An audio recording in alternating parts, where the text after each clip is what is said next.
Apakah perlu iuran BPJS Kesehatan naik di tahun-tahun 2025?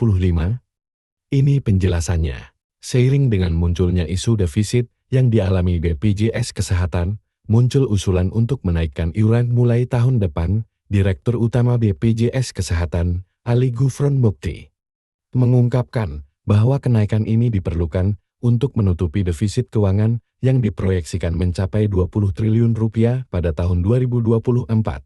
Menurut Gufron, tanpa adanya kenaikan, BPJS Kesehatan berpotensi mengalami gagal bayar pada tahun 2026.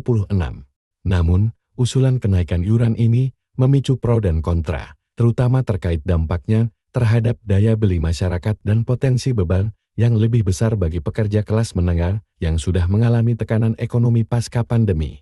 Gufron menyebutkan bahwa penyebab utama dari usulan kenaikan iuran adalah adanya kesenjangan antara biaya operasional dan penerimaan yang semakin membesar sejak tahun 2023. BPJS Kesehatan telah beberapa tahun mengalami tekanan finansial dengan rasio klaim yang mencapai 100%.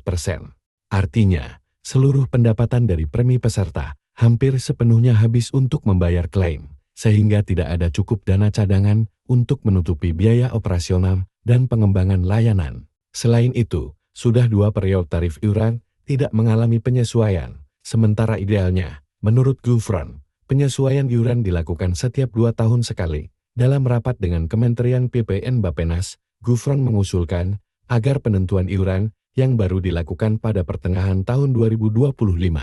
Bagi banyak peserta BPJS, khususnya dari kalangan menengah dan pekerja, kenaikan iuran ini dikhawatirkan akan semakin menekan daya beli. Analis Indonesia Strategic and Economic Action (ISEA), Roni P. Sasmita, menyatakan bahwa kebijakan menaikkan iuran perlu mempertimbangkan dampaknya pada pendapatan masyarakat, terlebih daya beli pekerja kelas menengah telah tergerus oleh inflasi dan ketidakpastian ekonomi dalam 2 tahun terakhir.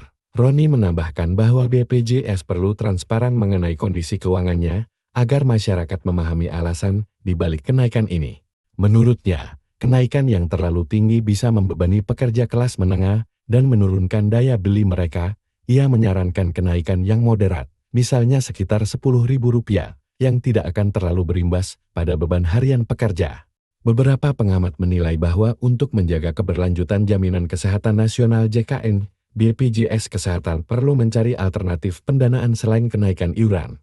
Direktur Eksekutif Center of Reform on Economics (CORE), Muhammad Faisal, menyarankan agar BPJS mempertimbangkan untuk menggunakan dana Corporate Social Responsibility (CSR) atau mengembangkan investasi lain sebagai tambahan pendapatan.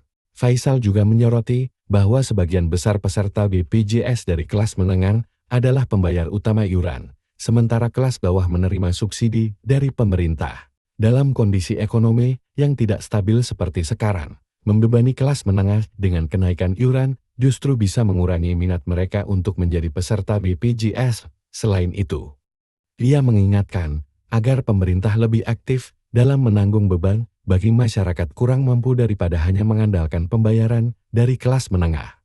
Di samping isu iuran, BPJS Kesehatan juga berencana menerapkan standar pelayanan kesehatan yang lebih seragam di seluruh rumah sakit yang bekerja sama. Mulai pertengahan tahun 2025, BPJS akan memperkenalkan sistem kelas rawat inap standar KRIS untuk menggantikan sistem kelas 1,2 dan 3 yang ada saat ini. Kebijakan ini bertujuan untuk memberikan akses kesehatan yang lebih merata bagi semua peserta BPJS, meskipun masih menimbulkan berbagai asumsi di masyarakat tentang penghapusan kelas layanan yang ada.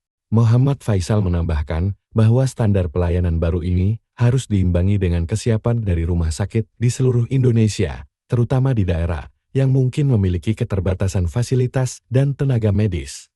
Dia menekankan agar penerapan standar ini tidak merugikan daerah yang mungkin sulit memenuhi standar baru. Kenaikan iuran BPJS Kesehatan mungkin menjadi langkah yang diperlukan untuk menutup defisit yang dialami. Namun solusi ini perlu dilakukan dengan cermat agar tidak memberatkan masyarakat.